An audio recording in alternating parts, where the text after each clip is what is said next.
네, 지난주일 설교가 끝나고 지난 주 중에 제가 우리 성도님들 몇 분으로부터 전화를 받았는데 전화의 요지는 이런 것이었습니다.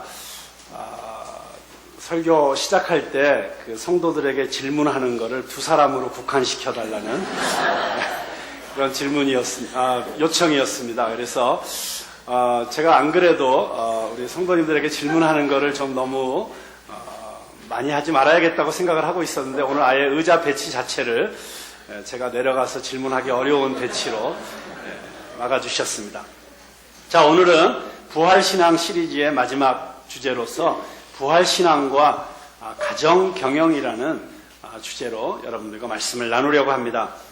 여러분, 이 세상에서 나에게 가장 큰 힘을 주고 회복을 주고 그리고 에너지를 줄 수 있는 곳이 바로 가정입니다. 그런데 반면에 나의 에너지를 무력화시키고 나의 힘을 다 빼버리고 나의 의욕을 다 무산시켜버리고 그리고 내 에너지를 다 소진시켜버리는 곳도 가정이 될 수 있습니다.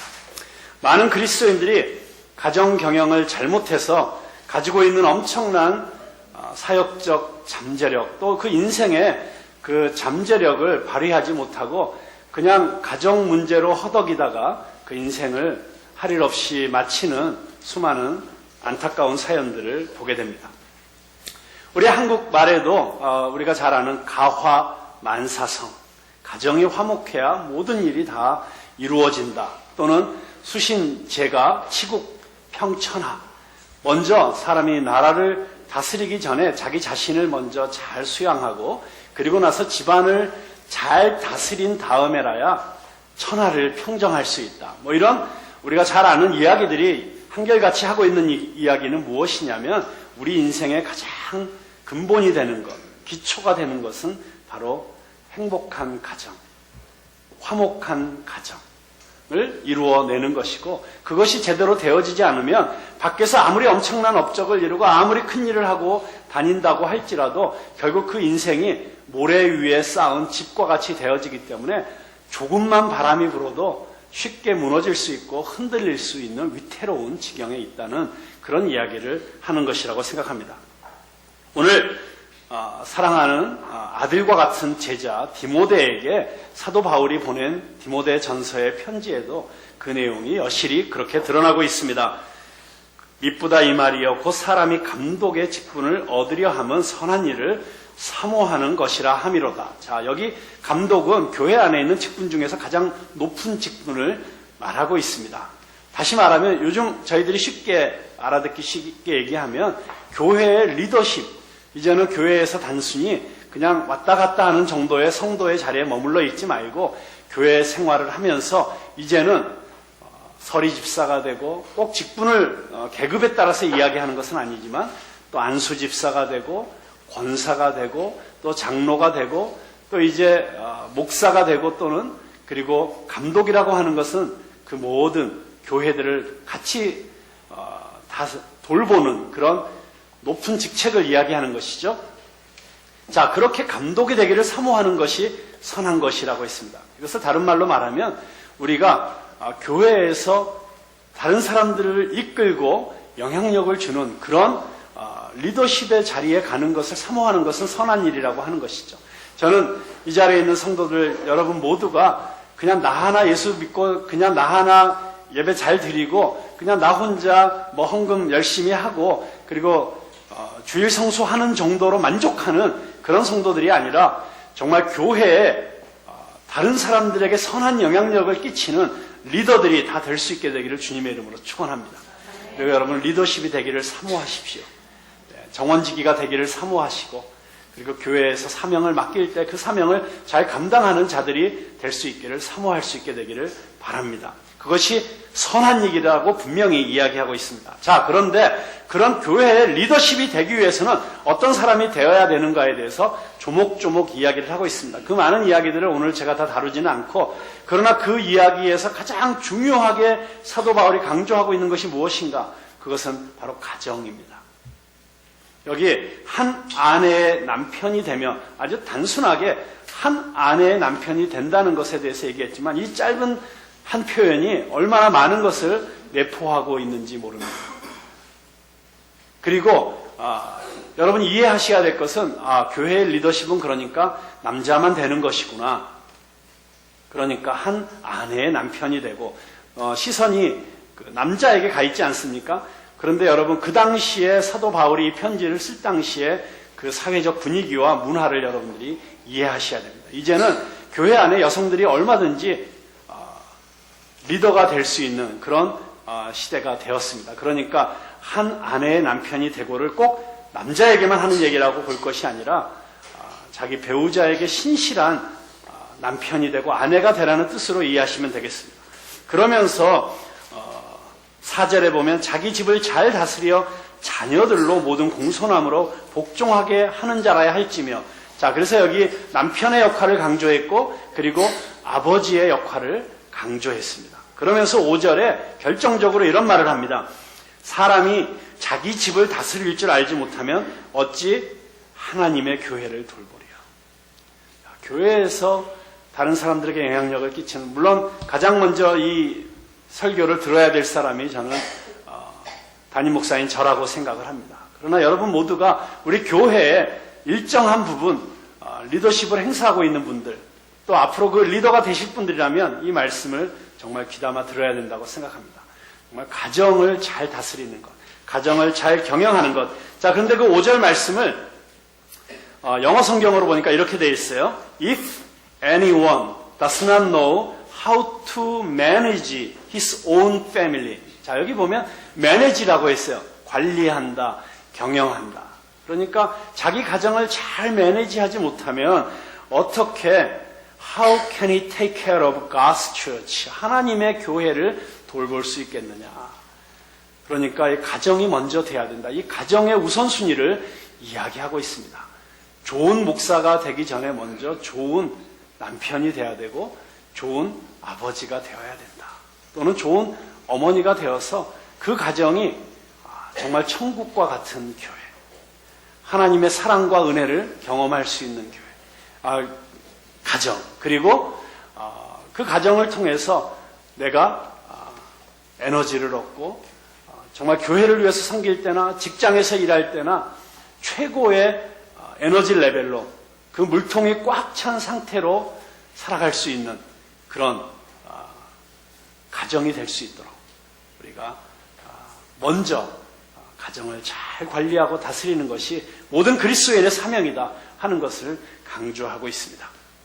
자, 그런데 오늘 제가 이 가정 관리에 대해서 이야기를 하려고 하니까 제가 우리 성도들을 한 사람 한 사람 생각하지 않을 수가 없죠. 그러면서 정말 가정이 너무나 다양하다는 사실을 다시 한번 생각하게 되었습니다.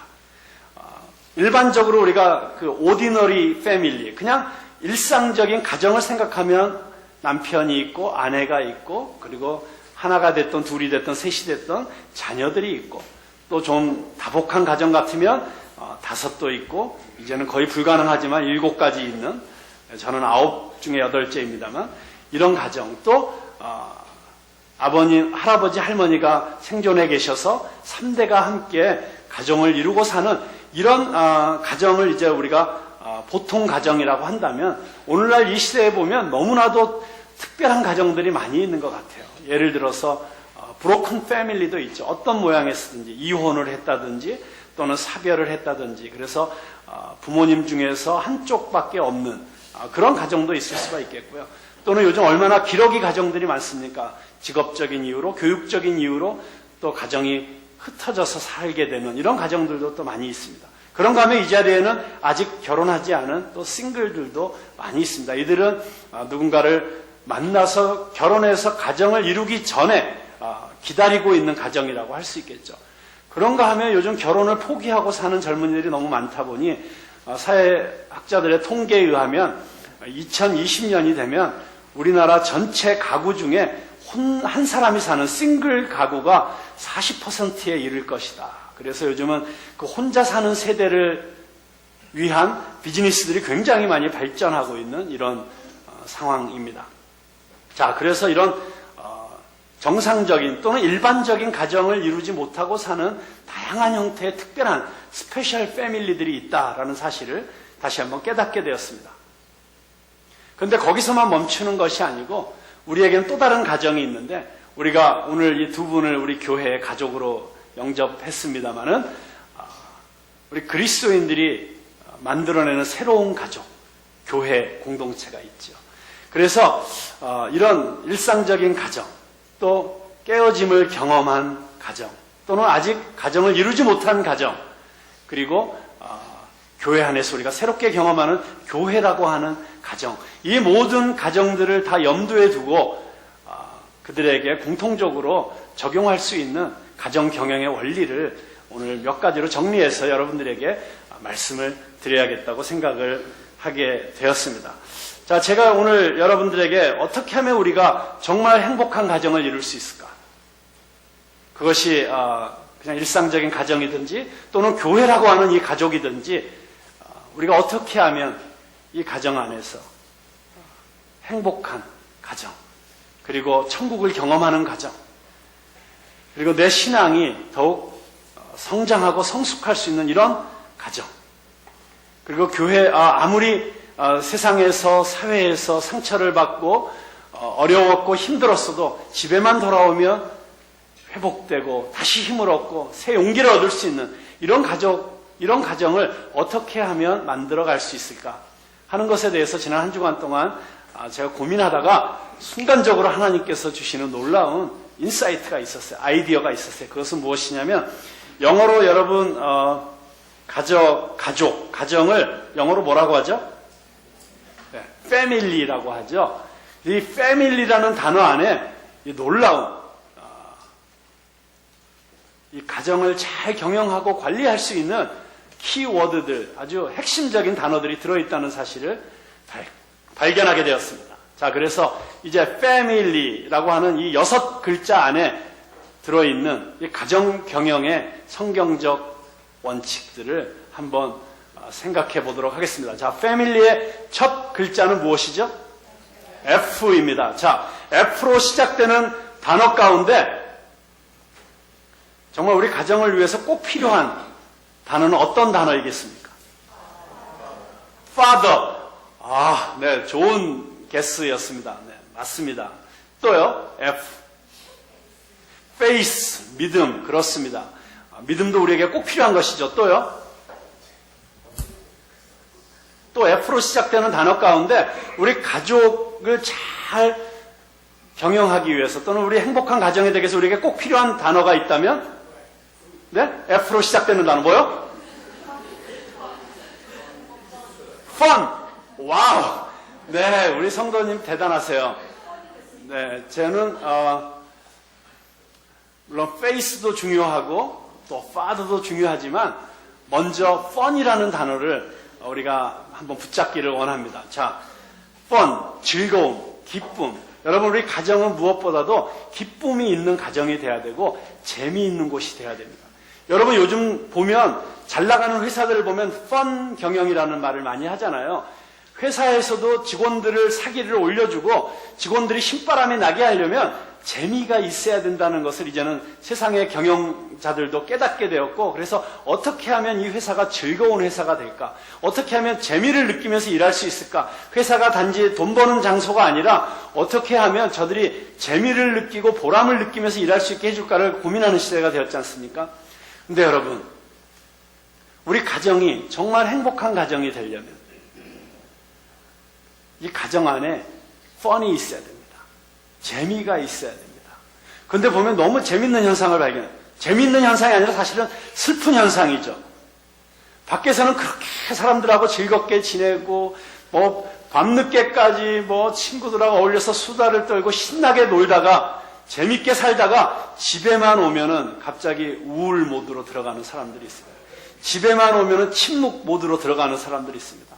그냥 집에 와서 딱 3마디 하는 사람 있대잖아요. 밥 묵었나, 자라, 그리고 그 사이에 또 뭐라 그러죠?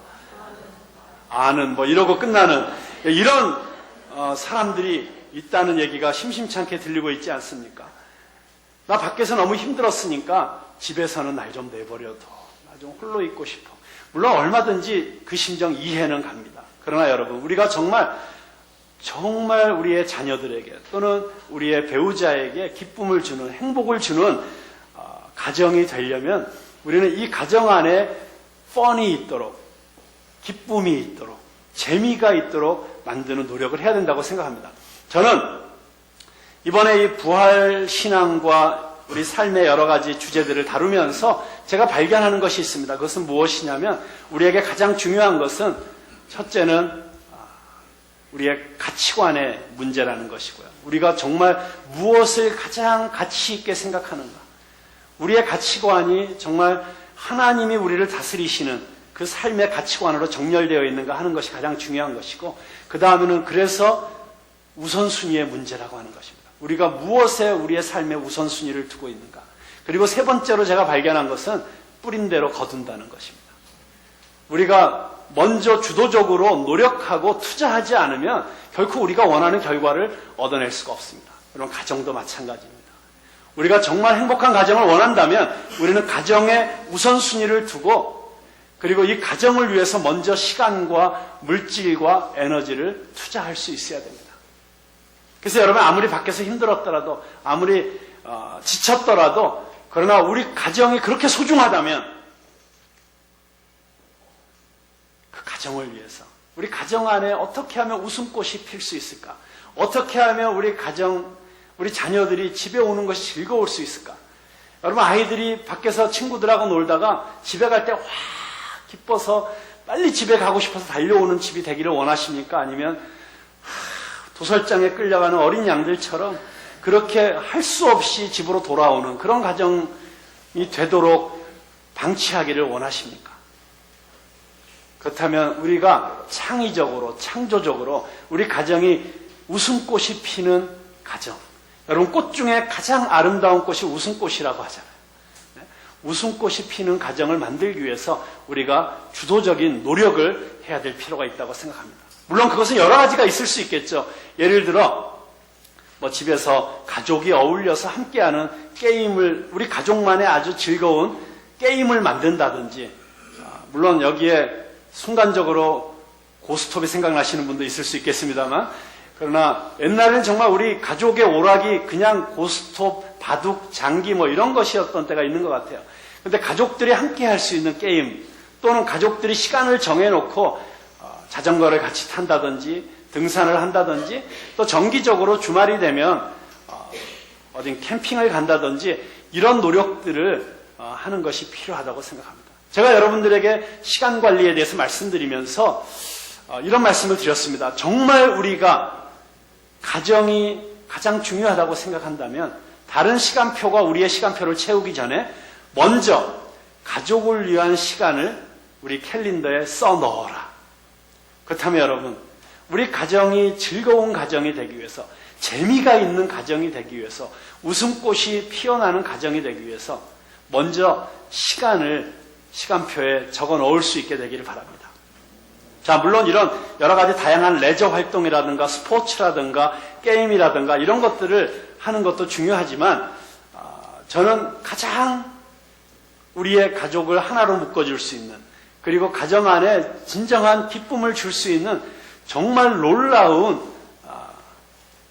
자원이 우리에게 있다고 생각합니다. 그것이 바로 스토리텔링입니다. 정말 놀거리가 하나도 없던 시절에도 우리 어린아이들은 너무 행복하게 어린 시절을 보냈던 것 같아요. 왜냐하면 할머니의 품 안에서 또 부모님이 들려주시는 그 수많은 이야기들을 들으면서 자랐기 때문이죠. 저는 가족이 함께 둘러앉아서 서로 이야기를 나누는 시간, 이 시간이 진정한 기쁨을 주는 시간이 될 수 있다고 생각합니다. 그래서 제가 캐나다에서 유학할 때 참 저희 교수님이 너무나도 모범적이신 가장이셨어요.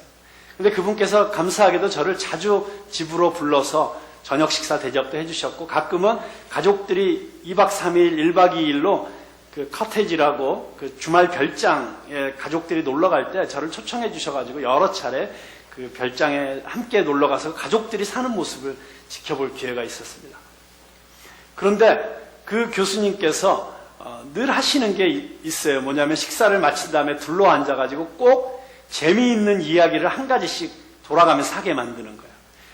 무슨 조크를 하든지 유머를 하든지 아니면 자기가 경험했던 일화를 이야기하든지 꼭 한 가지씩 재미있는 이야기를 하고 같이 웃고 박수를 치고 뭐 그렇게 하는 모습을 보면서 참 인상적이었던 생각을 하게 됩니다.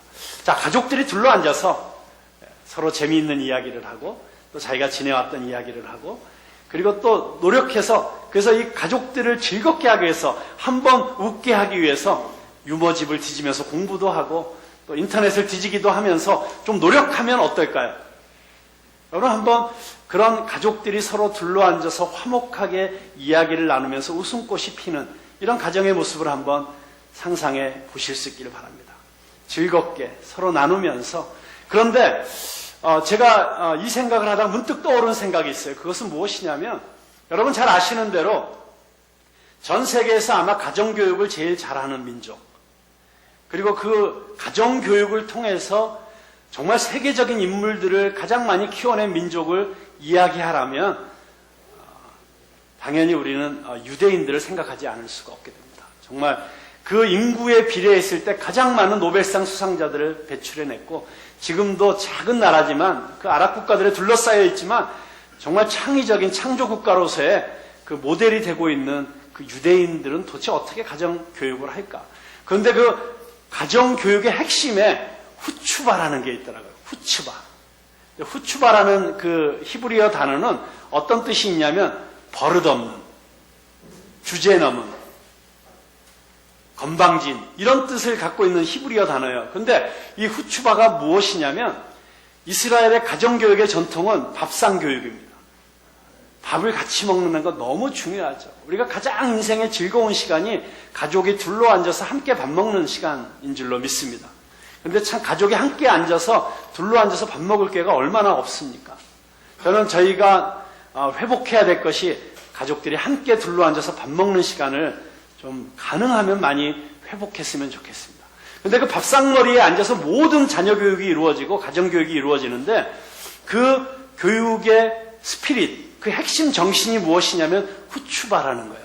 후추바는 뭐냐면 자녀들과 부모들이 아무런 격이 없이 무슨 얘기든지 때로는 건방질 정도로 주제 넘을 정도로 무슨 질문이든지 할 수 있게 해주는 것이 후추바예요. 그래서 딱 이야기가 시작하면 우리 말하는 그런 말 있잖아요. 계급장 띄고 한번 얘기해보자. 그런 것처럼 정말 아버지, 어머니 계급장 딱 띄고 자녀들하고 동등한 위치에서 자유롭게 얘기하게 해주는 거. 무슨 얘기든지 하게 해주고 그러면 그런 이야기를 무시하지 않고 다 들어주고 그리고 1대1의 관계에서 같이 의견을 나누고 토론하는 이런 후추바 정신이 이스라엘을 만들었다. 그렇게 이야기들을 합니다. 그래서 여러분 제가 요주마 펀드라고 이스라엘의 아주 유명한 박근혜 대통령이 늘 창조 경제를 얘기하면 이야기하는 요주마 펀드의 한국 지사장으로 온 형제한테 얘기를 들었는데 자기가 이스라엘에서 깜짝 놀라는 거는 예를 들어 어떤 회사에 갔는데 항상 토론하는 시간이 있는데 말단 직원이 사장이 얘기하는데 계속해서 반대를 하면서 맞짱을 뜨더라는 거예요. 근데 놀라운 것은 그 사장이 전혀 그것을 기분 나빠하지 않으면서 정말 대등한 관계에서 토론하고 그 이야기를 끌어나가는 그 모습을 보면서 와, 이것이 이스라엘의 힘이구나 하는 것을 느꼈다는 이야기를 들었습니다. 근데 바로 그 후추바 정신, 그래서 대학이든지 기업이든지 어디서든지 이렇게 대등한 관계 속에서 자유롭게 토론할 수 있는 그 문화가 바로 가정에서부터 시작된다는 것입니다. 자, 우리 아이들이 부모님들과 함께 이렇게 자유롭게 자기가 하고 싶은 이야기를 마음대로 하면서 부모의 권위로 누르려고 하거나 일방적으로 강요하는 것이 아닌 대등한 관계 속에서 서로 대화를 나누고 토론하고 할 수 있다면 그것은 단순히 어떤 게임을 같이 하거나 운동을 같이 하는 것 이상의 놀라운 기쁨을 우리 가정 안에 가져다 줄 수 있다는 생각을 합니다. 그래서 자, 첫 번째,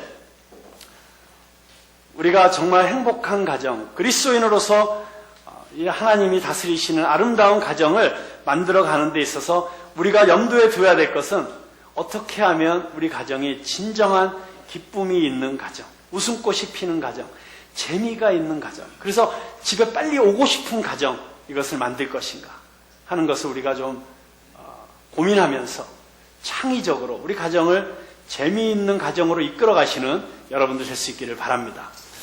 자, 그러면 이제 두 번째 글자가 있죠. A입니다. A. A라는 단어로 우리 가정에 꼭 필요한 단어는 어떤 단어가 있을까요? 자, 두 번째 단어는 어쩌면 첫 단어, fun이라는 단어랑 조금은 반대쪽에 있는 단어처럼 느껴지는 단어가 있어요. 그것이 무엇이냐면 authority라고 하는 단어입니다. 권위.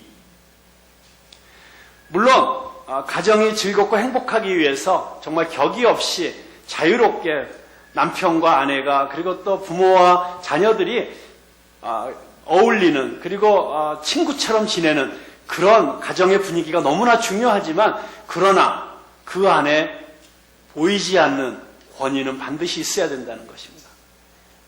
아버지는 아버지로서의 권위, 어머니는 어머니로서의 권위, 남편은 남편으로서의 권위, 이 부모는 부모로서의 권위가 분명하게 존재해야만 그 가정이 질서가 있는 가정이 되고 그리고 그 질서 안에서 자녀들이 건강하게 자라날 수 있게 된다는 것입니다. 여러분, 근데 현대의 가정의 비극은 무엇입니까? 이 권위가 다 무너진 데 있는 것입니다. 영적인 권위도 무너졌고 그리고 그냥 인간적인 권위도 무너져버린 이 권위가 상실된 시대에서 자라는 사람들에게 너무나도 비극적인 현상들이 나타나고 있는 것이 오늘날의 모습이라는 생각을 하게 됩니다. 저는 무엇보다도 우리 그리스도인들의 가정이 영적인 권위를 회복하는 가정이 되기를 바랍니다. 우리 가정 안에 정말 아버지는 아버지로서의 영적인 권위, 어머니는 어머니로서의 그 영적인 권위가 있을 때 우리의 자녀들이 그 권위 아래서 보호받고 그 권위 아래서 올바른 것들을 배우고 그 권위 아래서 건강하게 자라날 수 있게 된다는 것입니다. 근데 여러분, 제가 아주 재미있는 기사를 보게 되었어요. 글을 보게 되었어요. 그것은 무엇이냐면 권위가 무너진 가정에서 자라난 아이들의 비극이 어떤 것인지를 보여주는 글인데요.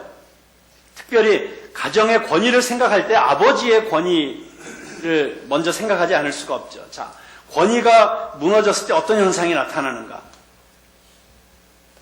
뉴욕 대학의 심리학과 교수로 재직 중인 폴 비치라는 사람은 그의 책인 무신론의 심리학, 그리고 그 책의 부제로 이런 부제가 붙어 있습니다. 아버지의 부재와 무신론 신앙에서 근대 서구 사상계를 주도해온 유명한 무신론자들의 전기적 사실을 두루 살피면서 결함이 있는 아버지 가정이 그들의 무신론적 사상에 대한 타당한 설명을 제공할 수 있음을 보여주고 있습니다. 즉, 아버지의 부재, 무기력한 아버지 또는 아버지의 죽음, 아버지의 학대 등에서 유발된 트라우마와 결핍이 하나님에 대한 이미지를 왜곡시켜서 하나님에 대한 거부와 불신앙을 가져온다는 것입니다.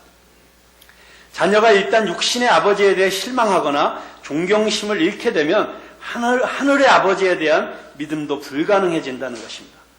그래서 무신론자의 경우에 자기 아버지에 대한 실망과 분노가 무의식적으로 신에 대한 부정을 정당화한다는 것입니다. 그는 무신론자를 실험 집단으로 그리고 신자들을 통제 집단으로 삼아서 전기적 일대기를 읽으면서 자기의 이 논지가 옳다는 것을 입증을 했는데요.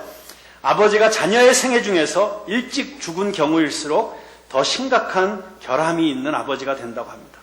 아버지의 죽음이 가장 강력한 영향력을 미치는 때는 아이가 3살에서 5살 사이인데 이때 심리 발달에서 아버지와 어머니의 관계에 적극적으로 개입하는 시기라고 합니다. 이때가 이 어린아이의 자아 정체성, 성 정체성뿐만 아니라 이 초자아라고 하는 것은 아버지로부터 파생되는 윤리체계를 말하는 것인데요. 그것을 확립하는 결정적인 시기라는 것입니다. 근데 예를 들어서 프리드리히 니체, 루터교 목사의 아들이었지만 4살 때 아버지가 돌아가셨고 휴문 2살 때, 그리고 나는 왜 기독교인이 아닌가라는 책을 쓴 버트런트 러셀은 4살 때, 그리고 사르트르는 15개월에 각각 아버지를 떠나보냈고 쇼펜하우어의 아버지는 그가 17살 때 자살을 했습니다. 20세기 말에 저널리스트인 러셀 베이컨은 자서전에서 5세 때 아버지가 숨을 거두자 하나님이 정말 저를 사랑하신다면 왜 아버지를 죽게 하셨나요? 라고 물으면서 신앙에서 떠났습니다. 어린 시절 아버지와 함께 살아도 유약하고 학대하는 아버지에 의해서 볼테르는 이론자가 되었고, 지그문트 프로이드는 자기 가족을 부양할 능력이 없을 정도로 약하고 성도착자였던 아버지를 증오함으로써 종교적 믿음을 잃게 되었다는 것입니다. 자, 그러니까 어린아이들이 아버지가 부재한 것을 경험할 때, 또는 아버지가 아버지됨을 경험하지 못했을 때 그 인생에 어떤 어려움이 닥칠 수 있는지를 이 통계들이 보여주는 것이죠. 그러나 동시대에 살았던 파스칼이나 멘델스존, 윌리엄 윌버퍼스, 키엘 케골, 알베르트 슈바이처 등은 좋은 아버지로 인해서, 또는 설령 일찍 아버지가 세상을 떠났다고 해도 아버지의 역할을 대신할 수 있는 좋은 성인 남자로 인해서 아버지의 부재에서 오는 문제를 보완했다는 것입니다.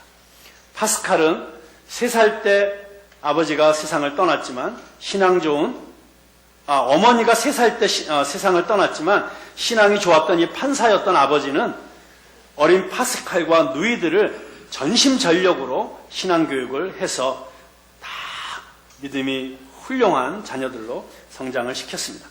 윌리엄 윌버포스는 9살 때 자기 아버지가 세상을 떠났지만 믿음 좋은 삼촌으로부터 양육을 받았고 그의 아들 4명은 좋은 신앙인이 되었습니다. 그리고 그 중에 3명은 목사가 되었습니다.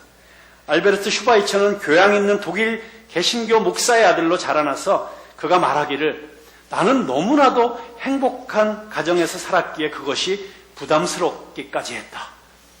이런 고백을 할 정도로 어린 시절 너무 행복한 가정에서 살았다고 합니다.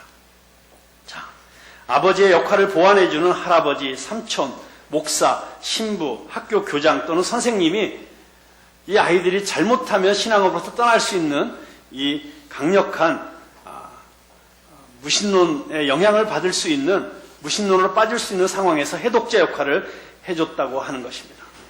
자, 이 기사를 읽으면서 제가 느끼는 것은 무엇입니까?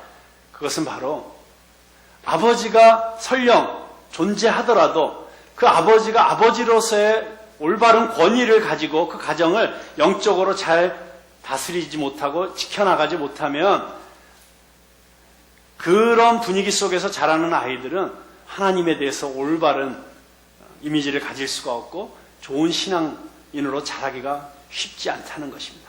물론 하나님의 은혜 가운데 그런 모든 상처들과 이런 것들이 치유될 수 있는 길은 언제든지 열려 있습니다만은 앞서 이야기한 저 서구의 유명한 그 무신론자들에 의해서 보듯이 아버지가 부재함으로 인해서 그들의 인생에 생겼던 비극들을 볼 때 우리는 아버지가 아버지로서의 권위를 가지고 가정을 지켜나가는 것이 얼마나 중요한 것인가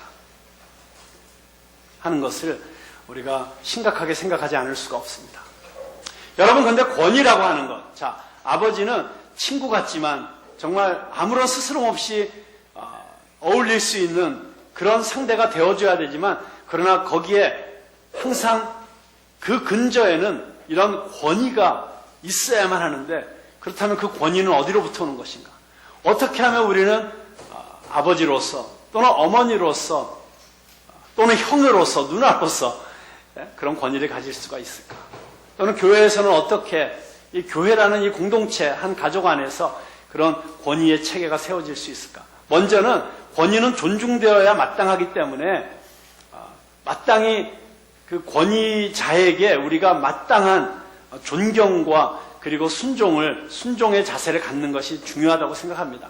그러나 권위를 가져야 되는 사람의 입장에서는 어떻게 하면 내가 정말 하나님이 나에게 부여하신 이 권위를 지켜내고 이 권위를 올바르게 사용할 수 있을까? 저는 모든 문제에 대한 이 권위의 문제에 대한 해답은 아니겠으나 그 막스 베버라고 하는 독일의 철학자이자 신학자가 권위에 대해서 했던 얘기 가운데 하나의 실마리를 보게 됩니다. 막스 베버는 이런 얘기를 했습니다. 권위에는 3가지 종류의 권위가 있다. 근데 첫 번째 권위는 뭐냐면 전통적 권위예요. 전통적 권위는 이미 오랜 세월 동안 그렇게 흘러왔기 때문에, 이미 그렇게 사람들에게 그냥 통념으로 자리 잡고 있기 때문에 부여되는 권위가 있다는 것이에요. 그 권위가 말하자면 가장 최절정의 권위는 신에 대한 권위였고, 그리고 아버지에 대한 권위, 또는 대학 총장에 대한 권위, 또는 회사 사장에 대한 권위, 그것이 그냥 전통적인 권위인 것이죠. 그것이 그냥 전통이고 관습이기 때문에 권위가 부여되는 권위가 있는 것이죠. 그런데 문제는 이 시대가 그런 전통적인 권위가 다 무너진 시대가 되었다는 것입니다. 그래서 그냥 아버지니까 무조건 권위가 있는 그런 시대가 이제는 더 이상 아닌 현실이 되어버렸습니다. 자, 그런데 두 번째 권위가 있어요. 그런 전통적으로 흘러내려오는 그런 가부장적 권위라든가 이런 제도적 권위가 아닌 두 번째 차원의 권위가 있는데 그 권위는 바로 합리적 권위라는 것입니다. 합리적이기 때문에 내가 이성적으로 생각할 때 이것이 맞다. 그래서 우리 아버지는 언제나 옳은 말을 해. 우리 아버지의 말에는 언제나 일관성이 있어. 요즘 우리가 말하는 대로 인테그리티, 그 통전성이 있어. 그래서 자녀들이 우리 아버지 또는 어머니의 말은 언제나 옳고 합리적이고 그리고 이성적이기 때문에 그냥 권위가 부여되는 그런 합리적 권위, 이 권위 중요한 것이죠. 만약에 이 합리적인 권위가 무너지게 되면 더 이상 아이들이 또는 아내가 또는 남편이 자기 아내에 대해서 또는 부모에 대해서 권위를 부여하지 않게 되는 것이죠. 그래서 우리는 우리 스스로가 합리적일 필요가 있습니다. 그러니까 이성적으로 권위를 획득할 필요가 있는 것이죠. 그런데 세 번째 권위가 있다고 했습니다. 그 막스 베버가 얘기한 세 번째 권위는 바로 카리스마입니다. 그것은 그냥 이성적이고 합리적인 차원을 벗어나는, 그것을 넘어서는 어떤 신적인 권위 또는 초합리적인 그런 권위가 있다는 것이에요. 어떤 사람에게는 그런 권위가 있잖아요. 그냥 이유는 모르겠는데 그냥 그런 어떤 권위. 제가 이 막스 베버의 이 권위에 대한 이야기를 보면서 제가 깨달은 것이 있습니다. 그렇구나. 그러니까 이미 전통적 권위, 그냥 어른이라면, 나이가 많은 사람이라면 무조건 권위를 부여하고 그 권위에 순종하던 시대가 이제 더 이상 아니기에 우리에게 어쩌면 합리적인 권위가 참 중요한 시대가 되었는데, 그러나 그거를 뛰어넘을 수 있는 진정한 권위는 영적 권위구나. 기도하는 사람에게서만 올 수 있는, 하나님의 말씀에 온전히 헌신해서 사는 사람에게서만 나올 수 있는 권위. 성령이 충만함으로써 성령님이 함께 하시기 때문에 오는 권위. 바로 이런 카리스마적 권위가 정말 우리에게 절실한 시대가 되었구나라는 사실을 알게 되었습니다.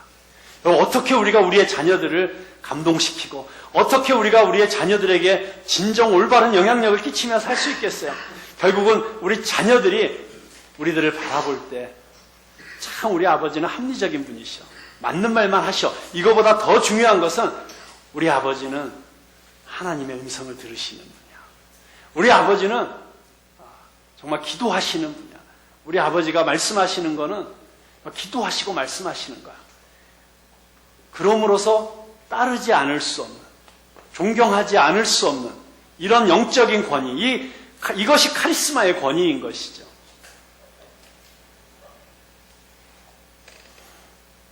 좀 부끄러운 얘기긴 합니다만 결혼 초기에 저하고 제 아내가 이 권위의 문제를 가지고 항상 티격태격한 적이 많이 있었어요.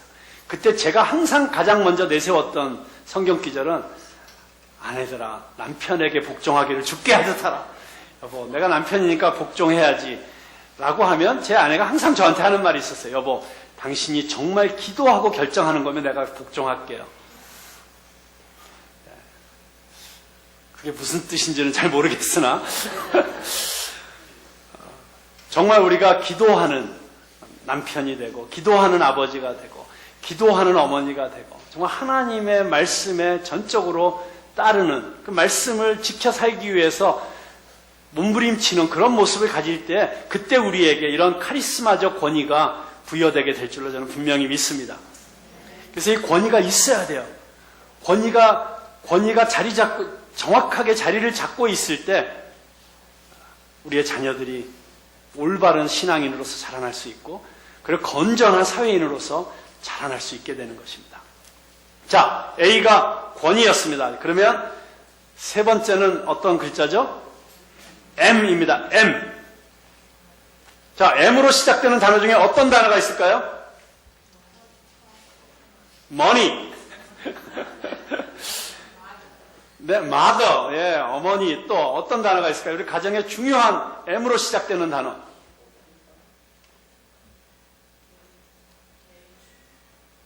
네?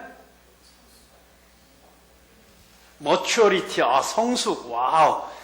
뭐 놀라운 단어들이 나오기 시작했습니다. 자, 그런데 저는 지금 이 흐름을 보시면서 생각해 보시면, 자, 우리 가정이 정말 즐거운 가정이 돼야 된다. 우리가 즐거운 가정을 만들기 위해서 노력하자. 자, 두 번째는 authority, 권위가 있어야 된다. 근데 세 번째는 그러나 그 권위가 일방적이지 않다는 것. 성경이 가르치고 있는 것은 mutual respect, 상호 존중입니다.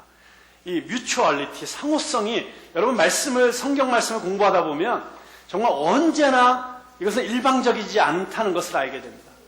성경은 남편의 권위를 분명히 말하고 있습니다. 그리고 아버지의 부모로서의 권위를 분명히 말하고 있습니다. 그러나 거기서 끝나지 않습니다. 언제나 상호적입니다. 그래서 어떻게 이야기합니까? 우리 에베소서 말씀을 한번 보도록 하죠.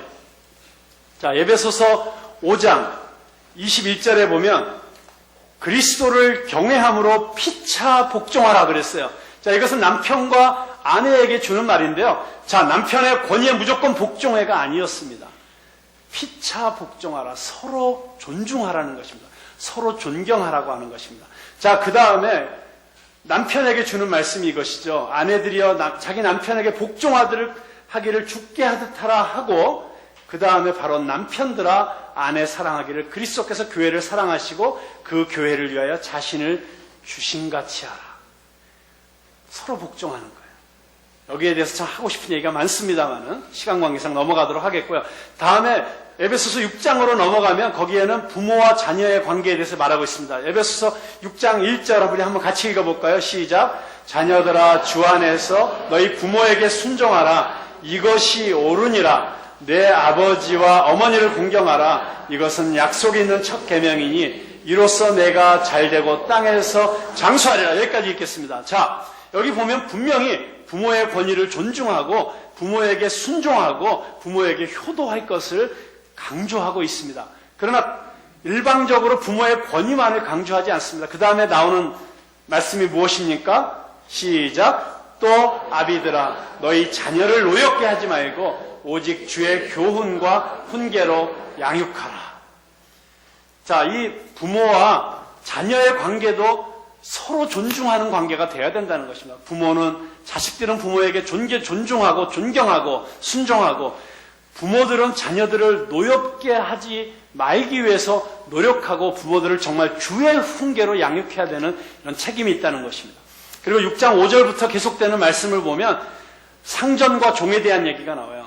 종들에게 말합니다. 너희 상전에게 하기를 죽게 하듯 하라고 가르칩니다. 그러나 또한 상전들에게도 너희가 소유하고 있는 종들에게 정말 주님의 사랑과 은혜로 저들을 잘 섬기라고 이야기하고 있습니다. 여러분, 우리 가정이 정말 행복한 가정이 되기 위해서는 그래서 서로 노력해야 됩니다. 남편은 아내를 존중하고, 아내는 남편을 존경하고, 남편은 아내를 사랑하고, 아내는 남편에게 최선의 순종을 할 때, 그때 행복한 부부가 되는 것이고, 바로 그런 모습을 보면서 자라나는 아이들이 부모에게 효도할 줄 알고 존경할 줄 아는 아이들이 되고, 또 부모가 자녀들의 마음을 힘들게 하지 않고 노엽게 하지 않는 그런 지혜로운 부모, 말씀대로 자녀들을 양육하는 그런 부모들이 될 때 그 가정이 정말 행복한 가정이 될 수 있다는 것입니다. 우리가 정말 행복한 가정을 만들기 위해서는 어느 한쪽의 일방적인 노력이나 어느 한쪽의 일방적인 헌신이나 복종으로 되어지는 것이 아닙니다. 언제나 우리가 염두에 둬야 될 것은 내가 자녀의 입장에서 부모님에게 어떻게 해야 될 것인가, 또 나는 부모의 입장에서 우리 자녀에게 어떻게 할 것인가, 우리가 서로 말씀을 따라서 그렇게 노력하게 될 때 그때 우리가 행복한 가정을 이룰 수 있게 된다는 것이죠. 특별히 이 자리에 계시는 분들은 자녀의 입장에 계신 분들도 있지만 부모의 입장으로 계신 분들이 많기 때문에 예를 들어서 우리가 자녀들에게 대할 때도 그럼 어떻게 자녀들을 노엽게 하고 있는가? 노엽게 하지 않으려면 우리가 어떻게 자녀를 노엽게 하는지를 알아야 되겠죠? 자녀들이 부모로부터 상처받는 말은 어떤 말들이 있을까? 어느 교육기관에서 연구를 해보니까 첫 번째로 가장 아이들이 상처받는 말은 46.5%가 이렇게 말했어요. 강요. 공부해. 컴퓨터 꺼. 휴대전화 그만해. 누나한테 잘해라. 똑바로 앉아라. 조용히 해라. 12시까지 버텨라. 뭐 이런 강요. 두 번째로 아이들이 가장 상처받는 말. 모욕. 넌 몰라도 돼. 너 같은 애는 처음 봐. 요즘 정신 못 차리지? 이 돈덩어리야. 너 같은 애 나와서 고생해봐라. 너는 무슨 생각으로 사니? 이런 모욕적인 말들. 그 다음에 세 번째는 비난과 비판. 옷이 그게 뭐냐? 허벅지 살 좀 봐라. 성적이라도 좋으면 말을 안 해. 넌 아빠 닮았어. 안 씻으니 여드름 투성이지. 이런 비난과 비판. 그 다음 네 번째로 아이들이 상처받는 말은 비교. 엄마 내 나이 때 혼자 공부했어. 전교 1등은 새벽 1시까지 공부한단다. 동생 본 좀 받아라. 이런 비교하는 말들. 그 다음에 다섯 번째로 아이들을 상처 주는 말은 협박. 아침 안 먹으면 학교 못 갈 줄 알아. 나 죽거든 울기만 해봐라. 부모랑 따로 살고 싶니? 너 인서울 안 하면 대학 안 보내. 뭐 이런 협박성 얘기들. 다음에 여섯 번째 아이들을 상처 주는 말은 분석과 추측. 오늘 하루 종일 뭐 했냐? 너 누구랑 문자했어? 야, 걔네 아빠 직업이 뭐냐?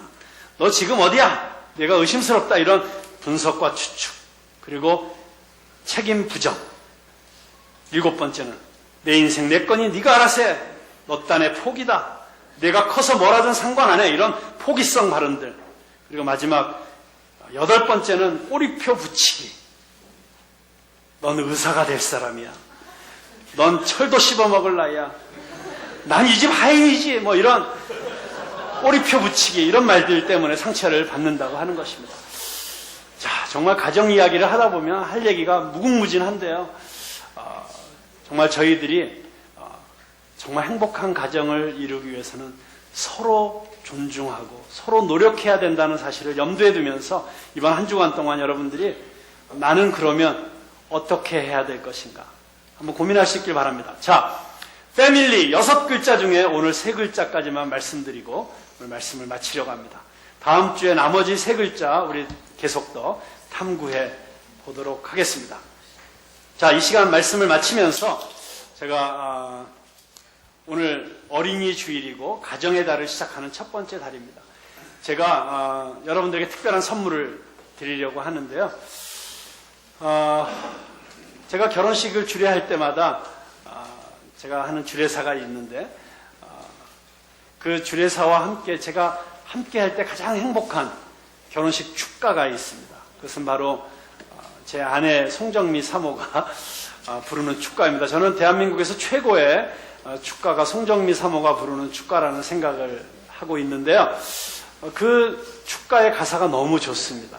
제목은 믿음의 가정이라고 하는 노래인데 저는 오늘 이 패밀리 시리즈를 이제 다음 주까지 이어서 하면서 정말 여러분의 가정이 믿음의 가정이 될 수 있기를 주님의 이름으로 축원합니다. 정말 주님이 주인 되신 가정, 그리고 하나님께서 다스리시는 가정, 성경의 원칙이 그 가정을 이끄는 가정, 그래서 그 가정 안에 진정한 기쁨이 넘치고 서로 안에 사랑과 신뢰가 넘쳐나고 서로 이해받는 가운데 회복이 일어나는 가정, 이런 가정 되기를 바라는 마음으로 여러분에게 축가를 불러드리려고 합니다. 그런데 혹시 이 자리에 부부로 앉아 계신 분들 계세요? 네, 부부로 앉아 계시는 분들에게는 아마 이 시간이 굉장히 축복된 시간이 될 것입니다. 여러분 결혼식에 다시 여러분의 결혼식으로 돌아가서 축가를 받는다고 생각하시고 이 노래를 들으시기 바랍니다. 그러면서 혹시 지금 부부간에 냉전 중이시거나 부부간에 어떤 아직 해결되지 않고 화해되지 않은 어떤 갈등이 있었던 부분이 있다면 오늘 이 노래를 듣는 동안에 완전히 해결하시기 바랍니다. 그냥 마음으로부터 탁 내려놓으세요. 그리고 용서하기로, 이해하기로 결정하십시오. 그리고 다시 시작하기로 결정하실 수 있기를 바랍니다. 아직 결혼을 안 하신 분들이 이 자리에 앉아 계시다면 나는 이런 행복한 가정을 꼭 기도하는 가운데 이루어낼 거야라는 소망과 기대를 가지고 이 노래를 들으실 수 있길 바라고요. 혹시 가족이 함께 오시지 못하신 분들은 옆에 있는 하나님 안에서 새로운 가족이 된 가족들과 함께 이 노래를 들으실 수 있길 바랍니다. 자, 노래 시작해 주시고요.